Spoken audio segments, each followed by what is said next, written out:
గణేశాయ నమః, శ్రీ సరస్వతి నమః, శ్రీ గురుభ్యో నమః. భక్తులారా, వాల్మీకి మహర్షి రచించిన శ్రీమద్ రామాయణం యథాతథంగా చెప్పుకున్నాం. ఇందులో భాగంగా నిన్నటి వరకు బాల, అయోధ్య, అరణ్య, కిష్కింధ, సుందర యుద్ధకాండాలు పూర్తి చేసి ఉత్తరాఖండ్లో కూడా 60వ సర్గ వరకు చెప్పుకున్నాం. 61వ సర్గ ప్రారంభం చేద్దాం. ప్రారంభించే ముందు వాల్మీకి మనిషిని ప్రార్థన చేసుకుందాం. పూజంతం రామ రామేతి మధురం మధురాక్షరం ఆరుహ్య కవితా శాఖాం వందే వాల్మీకి కోకిలం మంజనానందరం వీరంజానకి శోకరాజనం కపీశమఖ్యంతారం వందే లంకా భయంకరం సదా నింబవృక్షస్య మూలాధివాసాత్ సుధాశ్రావిణం త్యక్తమప్యప్రియంతం తరుం కల్పవృక్షాదికం సాధయంతం నమామీశ్వరం.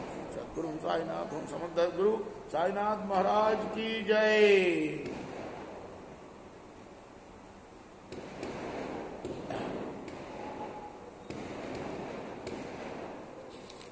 మునులేదో వచ్చారు. ఎందుకు వచ్చారు? మీరు ఏదడిగితే అది ఇస్తా అన్నాడు రాముడు. అది కదా నిన్న చివరి ఘట్టం. సభకు మునులు వచ్చారు. అక్కడ నిలబడి ఉన్నారు. వాళ్ళని లోపల రమ్మన్నాడు రాముడు.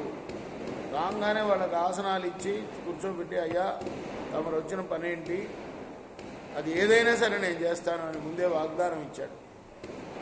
వాళ్ళు ఏం చెప్తున్నారు? భ్రువద్భిరేవన్ ఋషిభి కాకుత్సో వాక్యమబ్రవీత్ కింకార్యం భూతమనయో భయంతా వదపైతువా.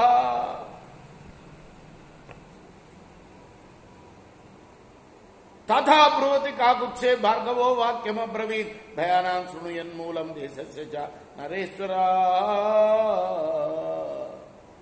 భార్గవుడు పలుకుతున్నాడు, రాజా భయానికి కారణం ఏమిటో చెప్తాం వినండి. పురాకృతయుగే రాజన్ దైతేసు మహామతి లోలా పుత్రో భవజ్యేష్ఠో మధుర్నామ మహాసుర. రాజా, పూర్వం కృతయుగంలో బుద్ధి గల వాళ్ళలో శ్రేష్ఠుడు లోలుడి యొక్క జ్యేష్ఠపుత్రుడు దైత్యుడు అయిన మధు అనే పెద్ద అసురుడు ఉన్నాడు. వాడు మహాబుద్ధిమంతుడు, మహాబుద్ధి గలవాట. చెప్పారు ఇక్కడ. లోలాపుత్ర మధునామ మహాసుర సుమహామతి అంటే గొప్ప బుద్ధిమంతుడు అని, మహామతి. ఇలా బ్రహ్మణ్యశ్చ శరణ్యశ్చ బుద్ధ్యాచ పరినిష్ఠిత సురైశ్చ ప్రమోదారై ప్రీతిస్తస్యాతులా భవత్. ఆ మధు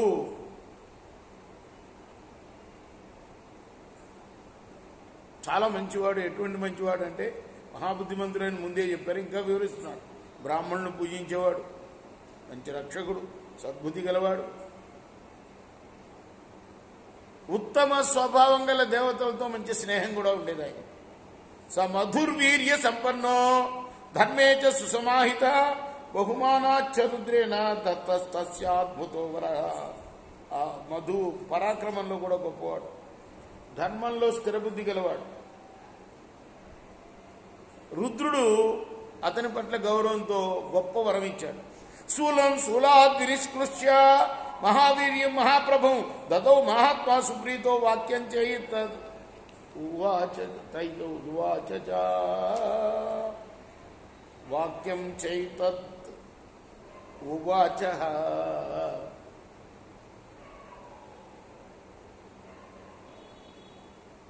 తన శూలంలో నుంచి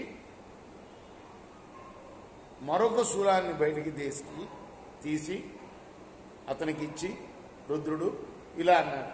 త్వయాయమతులో ధర్మో మత్ప్రసాదకర కృత ప్రీత్యా పరమయాయుక్తో దదామ్యాయుధముక్తము. ఎంతో గొప్ప ధర్మం ఆచరించావు నువ్వు, అందుకోసం నీకు ఈ ఉత్తమమైన ఆయుధాన్ని ఇస్తున్నాను అన్నాడు రుద్రుడు.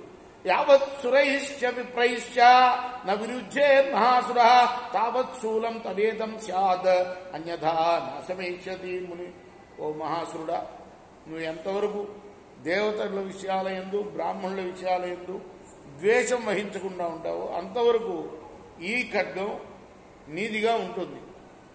అలా ఉండకపోతే అదృశ్యమైపోతుంది అన్న. రేపు మనం 9వ శ్లోకం నుండి కొనసాగిద్దాం ఈ సర్గని. కృష్ణార్పణమస్తు.